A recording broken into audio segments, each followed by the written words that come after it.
talking?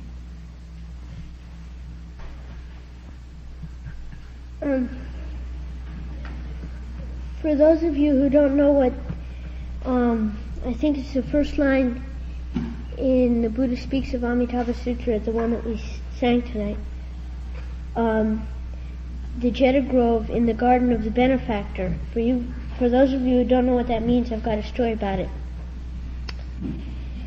There was a wealthy merchant, and he went into the city to visit a wealthy friend of his. And all of a sudden, one night, while he was visiting the friend, real late at night, he heard all these noises clanking and clunking downstairs. And then he went to sleep, and he woke up again, and he still heard the noises about 2 a.m. And so he went downstairs, and he asked his friend, "What are you doing down here, right? Is the king coming for dinner tomorrow or something?" And they said, no, it's the Buddha. And he had never heard of the Buddha before. But when he heard of the Buddha, he felt real happy inside and everything. And he really, really wanted to meet the Buddha. And he said, "Well, I want to meet him. I want to meet the Buddha." And a friend told him where it was. And so he was so sincere when he heard the Buddha's name, and he didn't even know who the Buddha was, but he just made him really happy that the Buddha, even though it was 2 a.m, he got those feelings, and he made a light, and the man could see the light, and he thought it was dawn in the morning. So he said, "I'll go right now," and he left. And usually at 2 a.m, there wouldn't be a gatekeeper, so the gates would be shut, and there wouldn't be any way to get out. But the Buddha, with his spiritual powers, made the gate open. And he walked out, and he walked to where his friend had told him where the Buddha was, and he met the Buddha. And he said to the Buddha, "I want you to stay, because even though when he got there, he didn't know what to do. So he stood there, and then some gods came down, and they changed themselves into looking like bhikshus, and they circled the Buddha 3 times, and they bowed, and then they kneeled. So he decided, well, now I know what to do, so I'll go do that. And he walked around the Buddha 3 times, he bowed to him 3 times, and he knelt. And he said to the Buddha that he wanted the Buddha to stay all the time, because even though he hadn't met the Buddha before, he had just heard the name of the Buddha, that he really felt happy inside. And the Buddha said yes, that he would like to stay, but he's got 1,200 bhikshus following him around. And they would need a place to stay. So he said he'd find a place for him to stay. So the merchant went looking all over, and the Buddha was so perfect and everything that the merchant couldn't find a piece of land that he thought was suitable for the Buddha. But finally he found a piece of land that he thought was suitable for the Buddha. And it was the prince's flower garden. And the prince's name was Jeta. And he went to Jeta, the prince, and asked him how much he wanted for his flower garden. The prince said, "Well, if you can cover all the land with gold coins, I'll give you my flower garden." And the merchant wanted the land so bad for the Buddha that he got his servants to get up all the gold in the storehouses and pack them very carefully, and then take them over, and he would set them one by one all over the land. So he set them all over the land, and went to the prince and said, "I did it. I put gold coins all over your land, and now it's mine." And the prince said, "No, I was just joking." And then the merchant thought for a second and said, well, if you're going to be king, and you were just joking, then I'm going to tell all the people that you lie, that you don't keep your word. So the prince thought a little bit and said, all right, the land's yours, but you didn't put gold coins on the trees, so they're mine.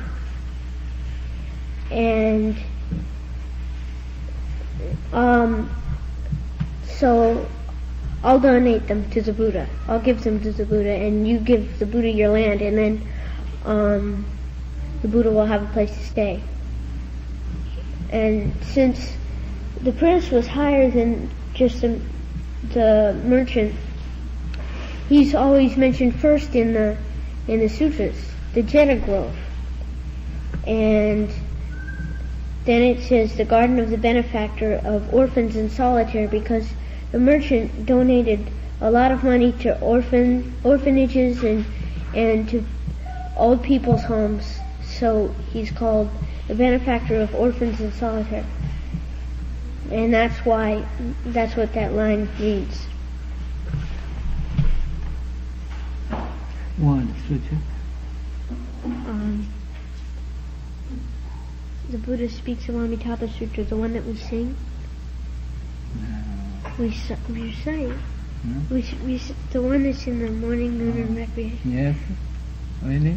Yes. Oh, I don't know.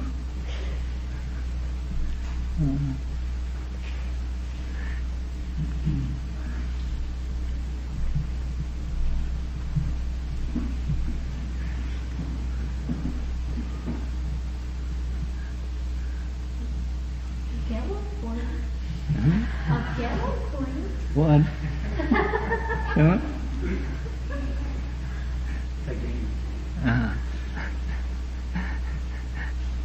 No, I don't want. I don't want. If you don't know what it is. I don't know.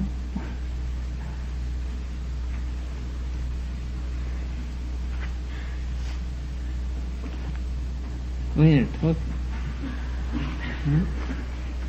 Wait. This talking. No.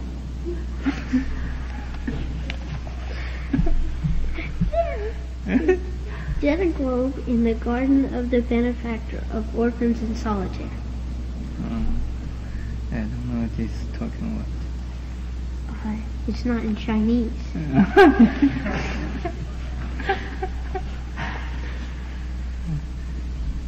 I don't know who talking.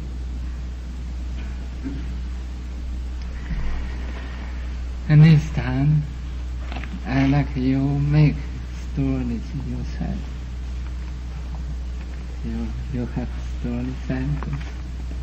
Okay. Okay.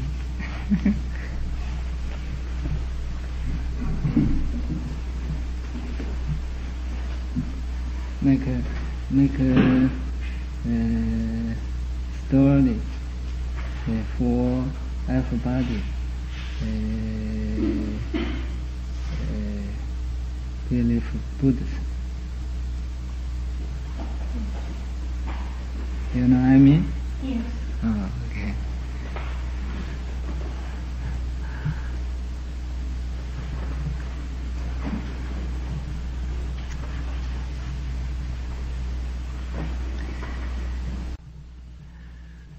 大师光明一入世，有生智者显照出。学信略解凡愚人，无有能见此光明。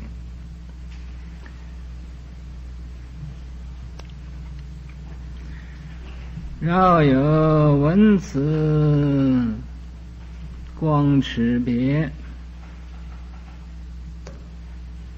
能生清净身心解，永断一切诸以往，速成无上功德场。有圣三昧能出现，眷属庄严皆自在，一切十方诸国度，佛子众会无伦匹。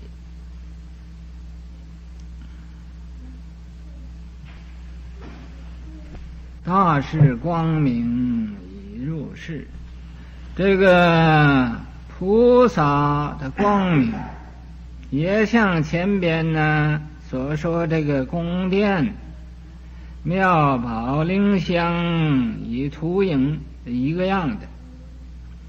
有福德的人就能见着这光，没有福德的人就见不着。有深智者显照出，有大智慧的人，这个大士所放的光明都能照出到这个有大智慧的人。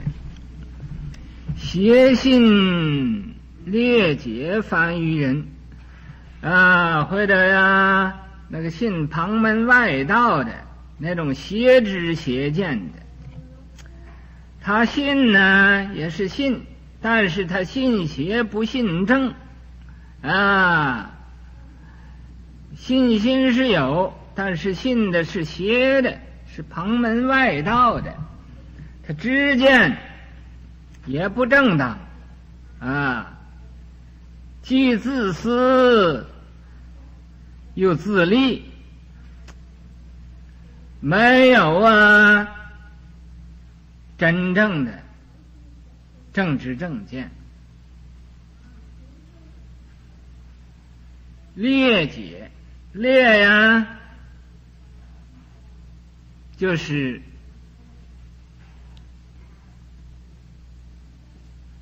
不善于解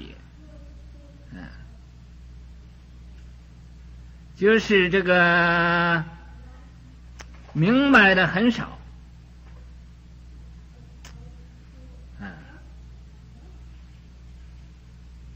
也就是不明白的人，愚痴的人。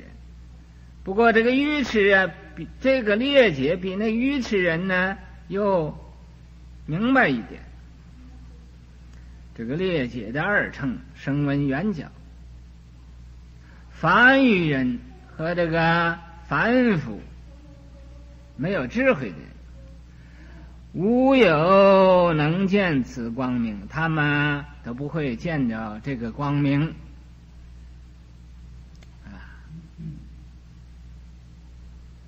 饶有闻此光识别，这个闻也就是见着，有这个或者听见说佛这光明的，或者见着说佛这个见着佛这光明的有种种不同，每一个人所见的不同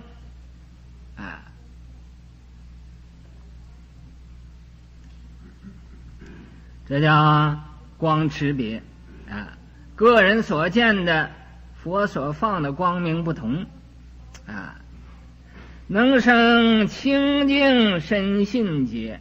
你要是听见这种的经，或者见到佛的光，你能生清净的深信解，永断一切诸以往你永断是不是一时断，是时时断，时时都没有这个疑慧心，不是这个时候没有疑慧心，等一等又生出疑慧心了，这个时候精进，等一等又懒惰了这个时候一个时候有信心，过一个时候又生了怀疑了这就不叫永断。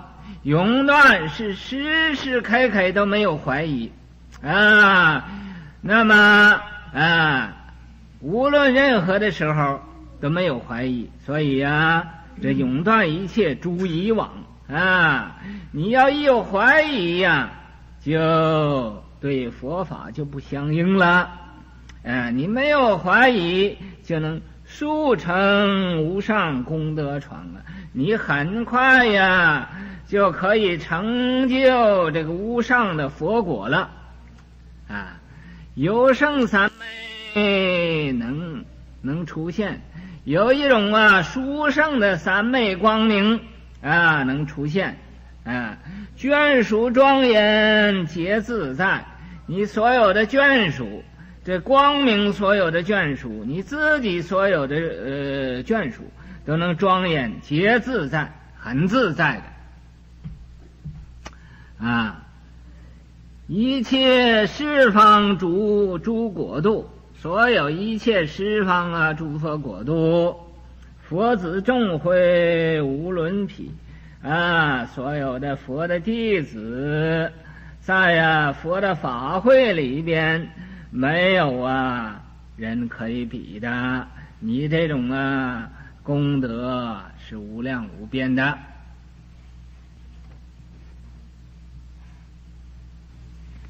有妙莲花光庄严，亮等3000大千劫，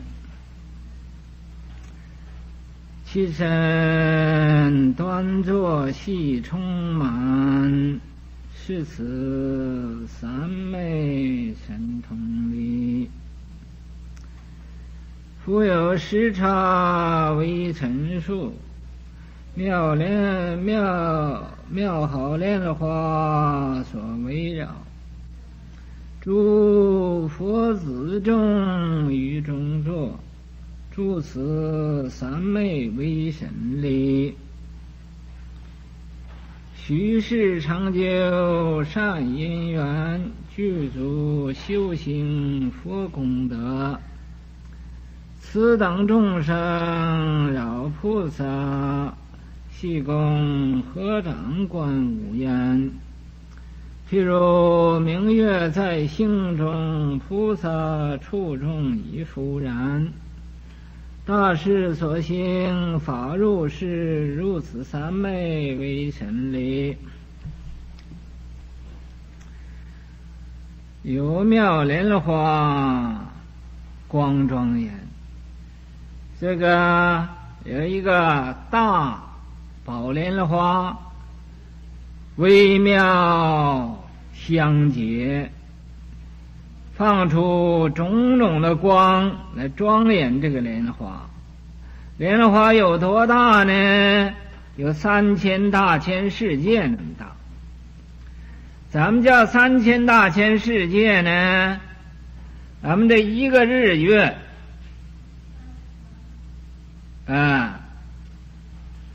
一个须弥山，一个4大部洲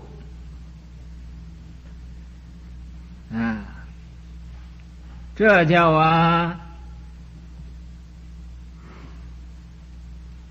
一个世界。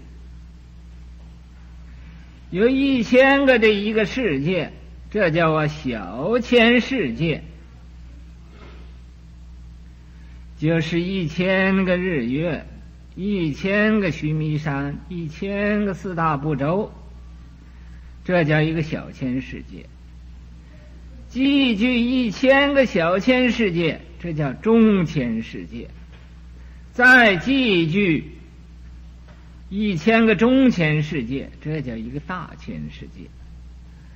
因为3次都说这个千，所以叫3000大千世界。其身端坐系充满这个佛菩萨端坐在这个大宝莲花的上边是此三昧神通力。这就是这种的三昧神通的力量。复有时刹为陈述，又有十佛刹那么多的微陈述，妙好莲花所围绕，那么多的妙好莲花来围绕这个大宝莲花。诸佛子众于中坐，所有的佛的弟子都在这个莲花里边坐着。住此三昧为神力，住在这种的正定里边，这个有大为神力。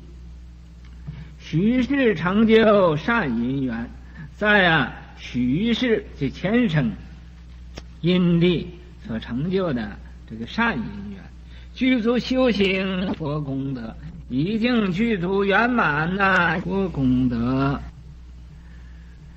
此等众生扰菩萨，这说这个所有的众生来围绕这个放光这个菩萨，气供合掌观无厌，那么完全呢，他们合起掌来观看这个菩萨，没有疲厌。所以释迦牟尼佛在因地的时候这个为供养佛向佛来献花用一条腿在那儿站了7天7夜这就是合掌观无厌，观看佛没有疲厌。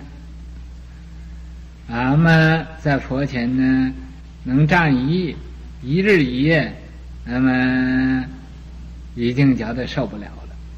释迦牟尼佛用一条腿站了7日7夜。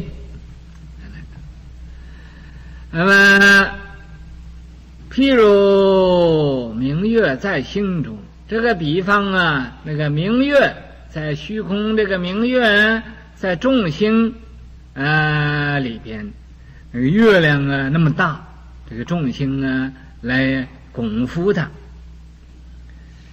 菩萨处中已复然，这个菩萨处在这个大众海会里边呢，也就好像那个明月在那个星里边是一样的。大士所行法入世这个菩萨所行的这个法门呢，就是这样子，入此三昧为神力，入到这一种的光明三昧里边呢，这种大为神力。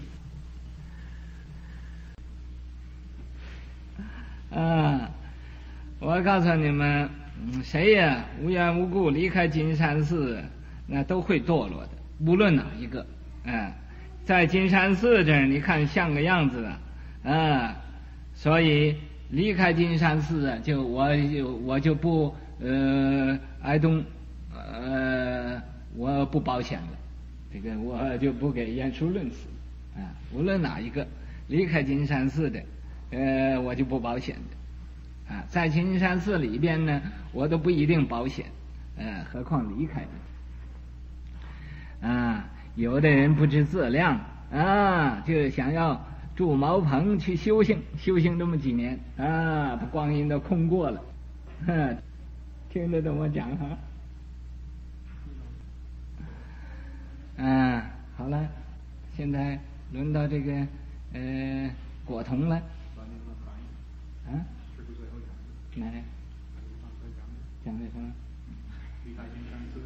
所以无论哪一个受过比丘戒的人，不经过这个许可出去之后回来可以的就要走在比丘后边这是第一次。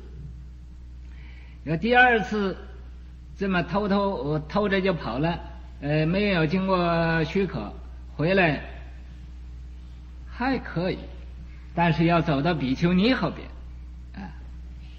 要第三次再走了想回来不论犯什么过都可以原谅的。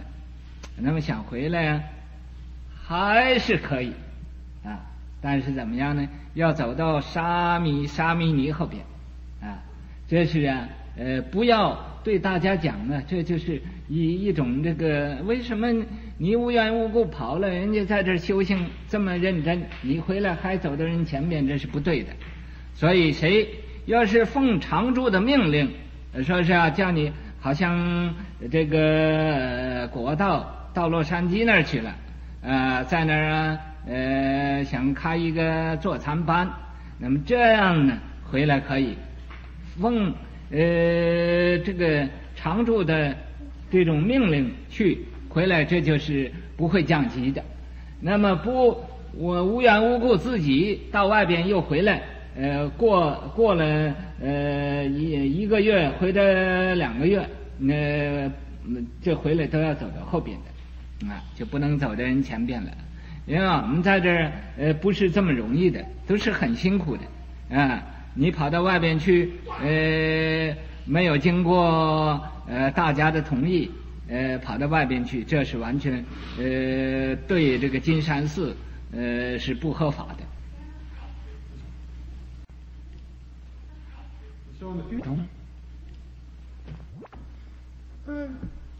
On Sunday. 你怎you first say that way? Say everybody now I like you crying. Quiet. Crying. I like crying.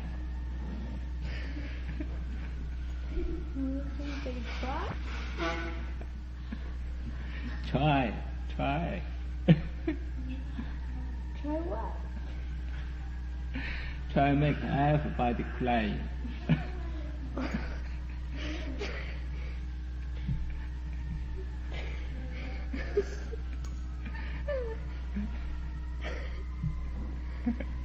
Don't try. I don't know how. She's told that. Told. Now, everybody, I like you, everybody crying first. I'm talking second. Okay. Everybody has to cry first, then I'll talk.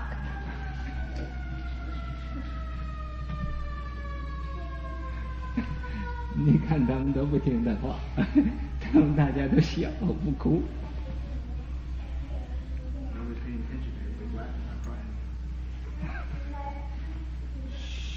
Okay, talking. On Sunday, the master told me that I should give a lecture tonight, and since he wouldn't be here on Monday because we have a tape of the Pure Conduct chapter, he told me today. And what he told me to do was that I should tell about how my feelings have changed since I was 4 when I came here. And how I left Oregon because my father wanted to go and listen to Mr. Nyland, who was on the East Coast. Well, when I came here and I was 4, I can remember the temple in Chinatown, and I got to go up on the roof once. And when I went up on the roof, I could see a whole lot of Chinatown. And I couldn't remember what the building looked like. But yesterday, when my mother and I were in Chinatown, she pointed out the building. And I didn't remember, but I saw where I had been. And I hadn't remembered it, so I had forgotten what it looked like. And I got to see again. And I think a lot of things have changed in San Francisco. And after I left here, when I was about 6, I went to first grade in McMinnville, Oregon. And a year after that, we had to leave. My father wanted to go to Mr. Island. And there was one thing that I valued more than anything else. but I had to give it up. It was a go-kart that my father and I had spent weeks building, and I really wanted to bring it, and also my bunk bed, but we had to leave them there because there was too much in the car already. So we had a big garage sale, and we sold all sorts of things.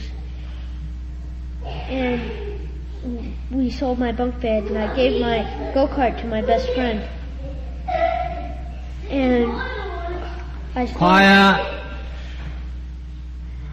still remember when I left that it was really hard for me to leave because I liked McMinnville so much.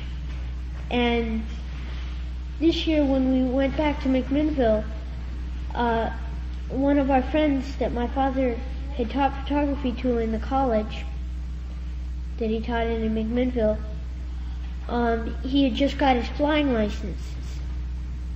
And we got to fly over McMinnville in his airplane, in the airplane that he rented. And on the way there, I got to fly the airplane. And when we flew over it, I got to see my old school and my old house. And they were all down, straight down at the ground. And we're circling around up here. And when we went, the scariest thing that we had on the trip, actually it was fun for me, but it was really scary, we went up Ramhorn Mountain is what it's called. And it's as steep as a cliff, it seems like, when you're going up. And our car was cram-jammed full of stuff, so it was pretty heavy, and it didn't want to make it up the hill. And if we stopped, we'd never get going again. And here was a road construction sign ahead, and we had to stop. And when we stopped, we just sat there for a little bit. And then finally, we got our car moving up the hill again. And when we got to the top, we saw a rest area, and we just started going down. And we saw a sign for a hairpin turn. Right 2 feet in front of us, there was a hairpin turn. And we just remembered the sign a little ways back. And the hairpin turn went like that. So we're going straight along. And this is where I was sure we were going to go flying off the cliff. We're heading straight for the hairpin turn, and phew, we're around it. And then when we got to the East Coast, it was hard at first to stay there because I hadn't seen Mission Island before, and I sort of remembered this place, and I had to make all new friends and go to a public school, but then they opened a school for the people in the group. And when they opened the school, I started going to that instead of the public school. And it was hard at first because everything was just getting started and nothing was organized, so nothing was perfect. Like, you'd come to school one morning and nobody would be there, or just the kids would be there running around and screaming outside. And the teachers would come at 10 o'clock because it was snowy.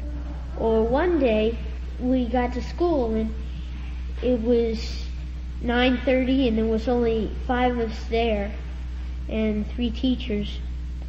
And all the rest of the people couldn't get their car started, and it was icy all over.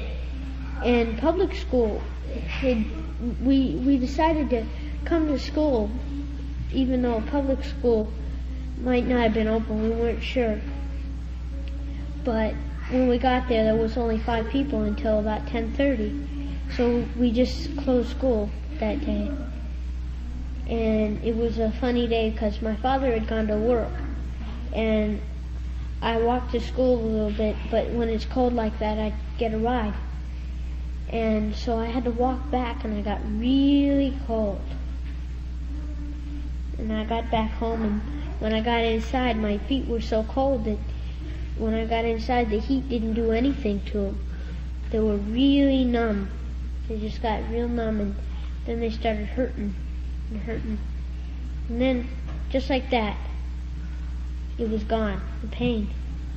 And we have a picture of Amitabha Buddha hanging up in our living room that we got here when we came here when I was 4. And it's a really nice one. It's like the one that's on the second floor. He's standing on a lotus flower. And I always thought, well, how in the world can he stand on those little prickers on the lotus flower? Because it's like you hear of people sleeping on a bed of nails. And I thought, oh dear, his feet must really hurt. But then when I come here, and I know that Buddhas don't feel pain and everything, so now I know why he can stand on those little prickers on the lotus flower. And then, when I was 7, I didn't know about this, but my mother and Shifu were in New York, and she called my father, and my father said, well, we can't come because it would just be for one day. And he didn't tell me about it at all. And so, finally when I got here, my mother told me that. And my father hadn't told me, even though we were coming here. But before we came here, it was about a year before we came here, that I knew that we were coming here for summer the next year. And I was really excited because I was going to get to see my mother for the first time in 7 years. And so when we got here, I had had a picture of her before. I had written her a couple letters, and I asked her to send me a picture. She sent me a picture. So I had that a couple months before we came here. And when on the way here, it was really nice because we saw my grandparents for a day, and the first day we went through four states, and we just stopped for lunch and just stopped for a couple seconds, and then we'd get going again. And so the last day we got to stop, and we only had like 3 or 4 hours of driving, and we got to stop for a couple hours. And in Utah, we got to stop at Bonneville Salt Flats, where the world speed record was set. And I've still got a piece of Bonneville Salt Flats in the front of our car. I went out and it was really bright because it's white salt, and there was a big puddle of water, and I had to walk around it. And I stuck my hand in, and when I pulled my hand out, after about 5 minutes, my hand was crystallized with salt. And I took a stone and I broke a piece of Bonneville Salt Flats out and took it and put it in the car and rolled up in some tissue paper. Then I washed my hands, got all that salt off. And I was wondering how they can set the world speed record on such funny stuff, because they could hit a hole and in 2 seconds it'd be all rolled up like a little teeny ball. And then we finally got here, and the first place we went to was to my Aunt Gail's house. And we called up the temple, and we were planning on staying there for 3 days and just coming to the temple a little bit. But it ended up that we came to the temple the first day, and we stayed here a whole week, that we were going to spend half of it my Aunt Gail's. And then we went to Washington. We went up to Seattle, Washington, and at that time I didn't know too much about that Hung Yo and Hung Ju had walked up and bowed the up to Marble Mountain, which is a ways away from Seattle. And did you take Route 5? What route did you take? I think we went on 101 a little bit. And we got up to Seattle and we got to see a whole bunch of friends. But when I got back here, I flew back, and it was in the middle of a Omani Padme home session. And it really got me, I don't know how to explain it, but I was really energetic because there was so much energy coming out. And then during the Chan, I was in Hunglu's office, and when I would go to bed at night, I could fall asleep just like that because there was so much energy making me drowsy and sleepy. So I just lay back and poof, I was asleep. And during that time, I learned to meditate. And the longest I meditated in the Omani Padme home session was I meditated 2.5 hours in a row. And that was pretty good for me because it's hard for me to sit still. And I didn't know that there was going to be a Chan session after the recitation, but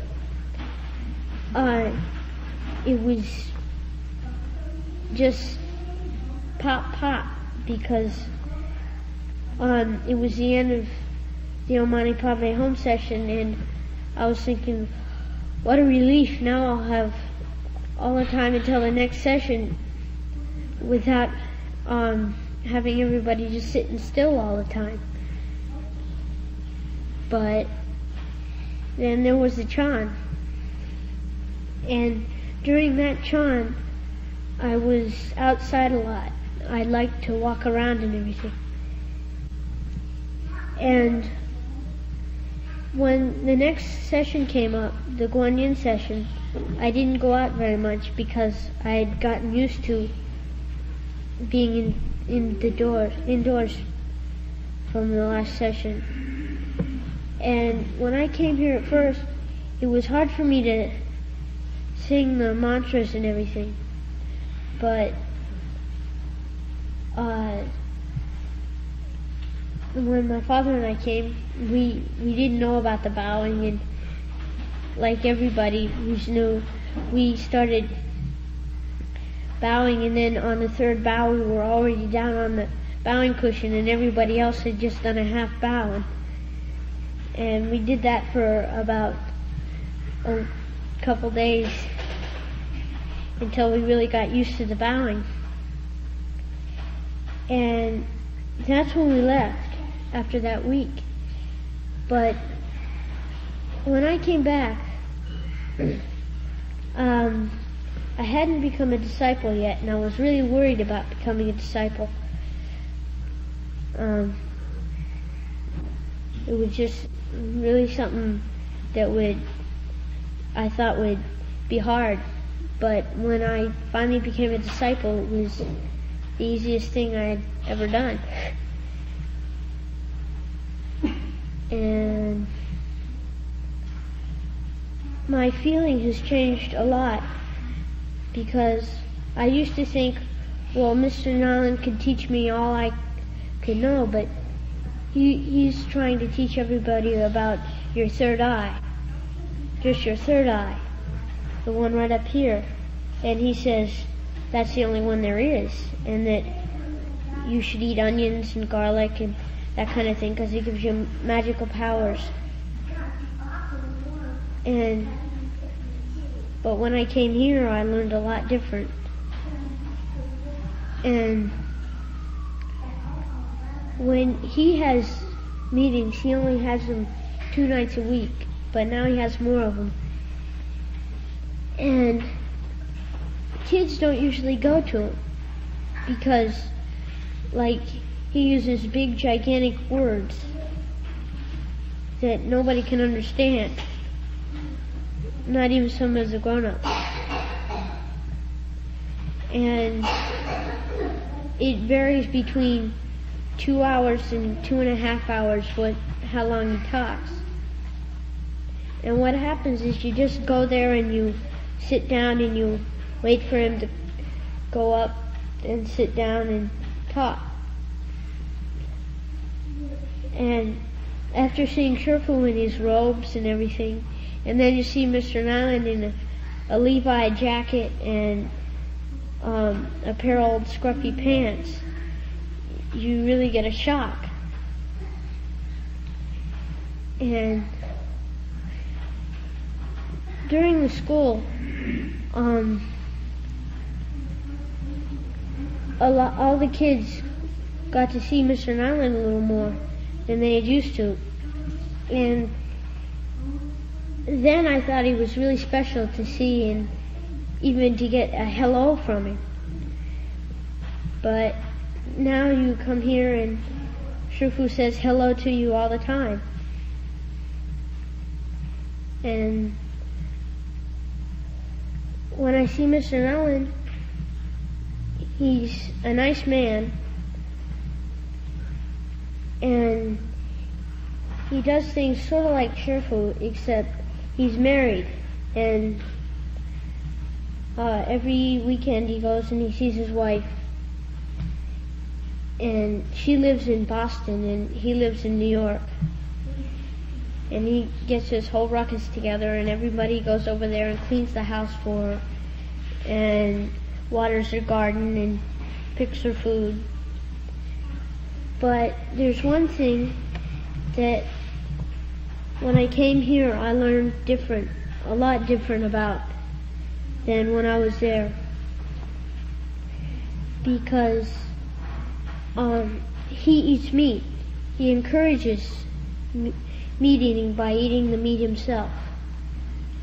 And when you go to a barn day, is what it's called, and you work there for a long time, you get to have lunch there. But you have to pay for your lunch. And it's not like donating, it's paying. You have to do it, or you don't get any lunch. So, and you also have barn dues, so you have to pay $15 a month. And when you go there, sometimes you have chicken and meatloaf and all sorts of that kind of thing. But when I came here, I turned into a vegetarian because Shifu gave a very encouraging lecture about that.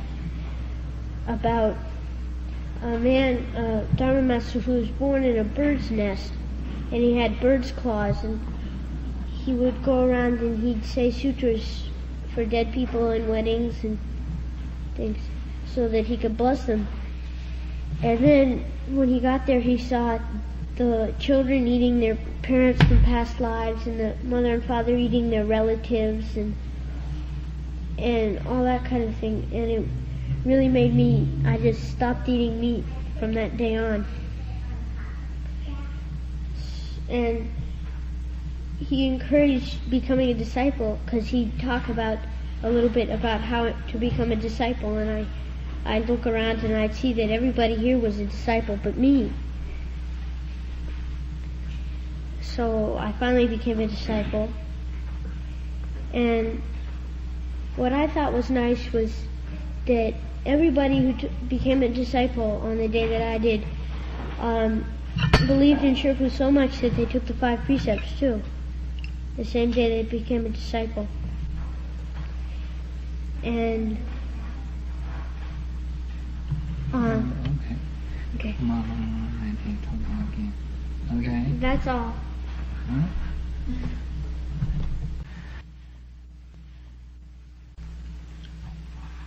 如于一方所示现，诸佛子等共围绕，一切方中悉如是，住此三昧为神力，有胜三昧名方往，菩萨住此广开示，一切方中普现身，回现入定，回从出。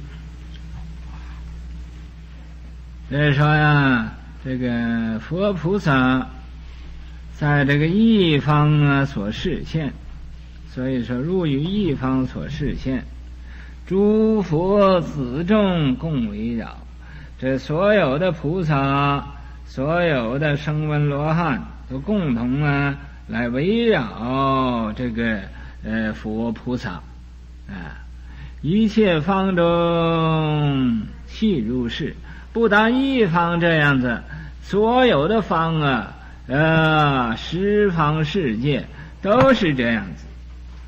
住此三昧为神力，住在这个这种的圆融无碍这种三昧的为神力里边。有胜三昧名方往，又有一个殊胜的三昧，名字呢就叫方往三昧。菩萨住此广开示啊，这个所有的这个菩萨住在这种方往三昧里头，来教化众生。一切方中悉现身的，所有一切的方十方世界，这个菩萨呀都去现身说法，回现入定相，回现呢这个从定又出来的相，所以呀用种种的三昧来教化这个所有的十方的众生。那么我前几天呢所讲的有人呢常常生一种妒忌心，那么你有妒忌心，就好像在这个粪呢和尿里头沐浴一样，越沐浴越臭那么你想要清净，就要把这个妒忌心呢除去，要没有妒忌心。你任何人有妒忌心就有一股臭气，没有妒忌心就有一股香气。所以呀你们各位要注意，你们看看这个离开金山寺的人和在金山寺的人有什么分别。今天晚间呢你们各位都要特别的来研究研究这些个问题。一个人好也不怕哪一个人坏，好到极点就该不好了，不好到极点又该好了。所以不好正是好的一个开始那好正是一个不好的开始。所以我的宗旨就是 everything OK 那么你知道错能改，这就是好；你知道错不改，这就是不好这就是不好。那么各位不要看那个不好的人就没有办法了，不好的人他要改了，大恶者回头大善，大善是要堕落大恶一般这没有什么问题的我今天呢再告诉你们一个这个7、8年以前的一个消息7、8年以前的一个消息，就是这果头那时候4岁到这地方来，他旁的什么也不问，就问 Why have rules？ 为什么要有规矩这是你问的You ask question Why like have rules 问这个问题。我说因为你不守规矩，所以要有规矩，你要守规矩就没有规矩。现在我告诉你们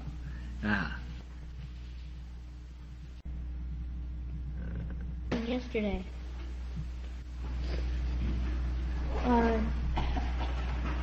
before I came here, I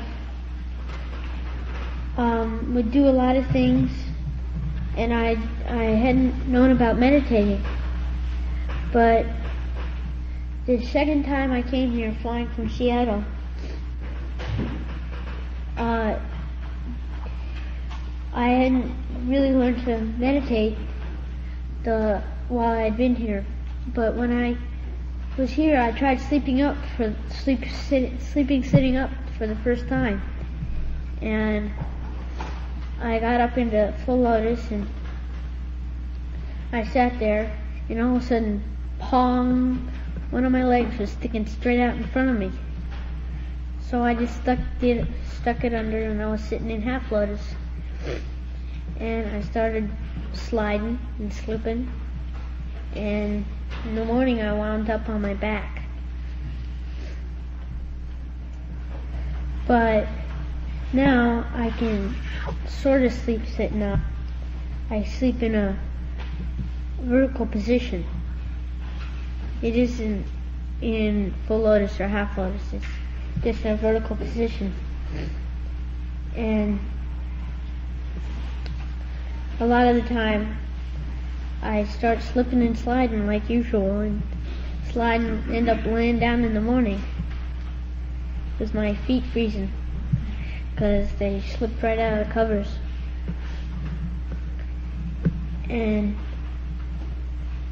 when I came here the second time, the surprising thing was that since we were in the middle of a meditation sit and I didn't know how to meditate, it wasn't really very good. I knew how to meditate a little bit, but what I knew was not the greatest thing. And when I came here, I wanted to become a novice the same day I became a disciple, but it didn't work. And I have to sit in full lotus for 2 hours before I can become a novice without the top of me moving. Right now I'm not doing too good for that. And all my life, I've always hated it when little kids started crying. Little babies, they always start crying in the middle of a conversation, and then I like to run over and I like to rock the little crib so that they won't cry anymore. And my father always tells me, well, they cry because that's the only thing they know how to say. But when I came here, I found out completely different. It's because they're suffering. They've been suffering from the minute they've been born. Because they start crying and crying and crying. And they always just cry all the time. In the middle of the night, they start crying. The only thing you can do is feed them. And then they stop crying. And I found that when I came here and I wound up not fishing, I had a big plan from the day I left Seattle that I was going to go deep sea fishing when I came back here. But then practically the second night, I think it was, that lecture, it told about some cause and effect, and it got me right off the hook with fishing. And I've always liked to go on little exploring trips whenever I could. I like to go out in the back of our backyard, and I like to run through the fields and down into the woods and jump on the stones through the water, try not to get my feet wet. And I always wind up all muddy and yucca, and I hate it. And like I'll go out into the woods and I'll find a neat tree, and I think, well, I'll build a tree fort in it. And then I start trudging back home, and cause thunk, I slipped and fell face first in a mud puddle. That ruins my day for the whole rest of my day. So I can't go out there and build that tree fort. And anyway, it's a mile away from my house. So, and when I came here, I felt like inside me I was all tied up in a noodle factory, cause with a whole lot of sticky noodles, and I was all wound up in all these vines and everything. And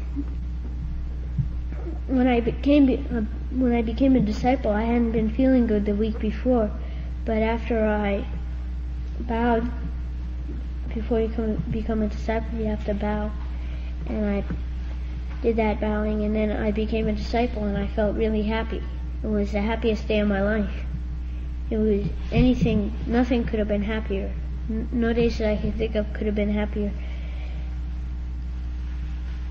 And that day I felt like a couple of those noodles just went squiggling away as a drop of water hit me, and then since the noodles were sticky, they got wet and they just slipped. They were slippery then, so they fell off. And just a couple days ago I felt like a whole lot of noodles had been cut off, because I started feeling good, and I started not having so many false thoughts. Not as many as I used to have. I used to have a whole lot. I don't have as many, but I still have a lot. And for those of you who weren't here for the lecture that I gave on the cause and effect, well, I can tell you a couple of the cause and effect things. Well, the reason why I stopped fishing was because Shifu gave a lecture on the cause and effect of if you fish, in the next life you'll become a beggar. And I didn't want to be a beggar in the next life, so I just decided, well, I won't fish anymore. And he said, if you lie, in the next life you'll be cheated. So, like in this life, if you lied a whole lot, in the next life you might be cheated for $1 million, and you didn't have $1 million, so you'd be in debt. And that would be really hard, so. And I'm not sure if this is right, but I sort of thought this might happen too. If you told the truth to people who lied to you, like Shifu said one time that a whole lot of people came in lying and lying and lying, but he didn't pay any attention to them. He just said they were right, and then they stopped lying. And it became the truth. And so I thought, well, if you told the truth to somebody who lied a lot, and you told the truth to them and they believed you, but they thought you were lying and then they found out it was true, that since you had told the truth, and if you did that a whole lot, you told the truth a lot, then maybe in the next life you might earn $1 million in a very good business deal, instead of losing $1 million and being in debt. And when we were coming here, I was thinking, well, we're going to be going over a whole lot of mountains, like Ramhorn Mountain when we were going away from Oregon. I thought we were going to be hitting a whole lot of really, really steep and high mountains, but we went a flat way, and it was so flat I couldn't believe it, because I thought, well, we're going to be hitting the highest mountains there are. And before we left, I did a report on Lewis and Clark, and we found out that we after we left my grandparents' house on the way here, we went through St. Louis that same day, and we were on the same trail as Lewis and Clark. Because for one reason we knew it, because there was all these big road signs saying Lewis and Clark Hotel, right next stop, 36 miles, or the next town will be in 35 miles, and that's in Utah. It was really nice, but if you were really thirsty and you didn't have any water in the car, you had a big problem, because you could see a town and you go, well, there probably won't be any water there, so let's just drive to the next one. And then you see, well, the next town is in 45 miles. I better go to sleep so I can wake up as soon as we get to the next water stop. But when I came here, I heard about when the people were fasting for world peace, while Hung Ju and Hung Yo were bowing, people were fasting back here, and I heard that, I think it was Hung Guan, he went on a fast for 2 weeks, and one of the weeks he didn't even drink any water. And that really got me when I'm thinking, well, 45 miles to the next water stop. So, and I wanted to go on a fast for a little bit one day. My mother told me, well, if you're going to go on a fast, you have to be able to do it for 18 days, or you're not supposed to go on a fast. And I didn't think I could do it for 18 days. So. 观音菩萨如秋月，阿弥陀佛定庄严，慈光普照度众生，一心定力观世音。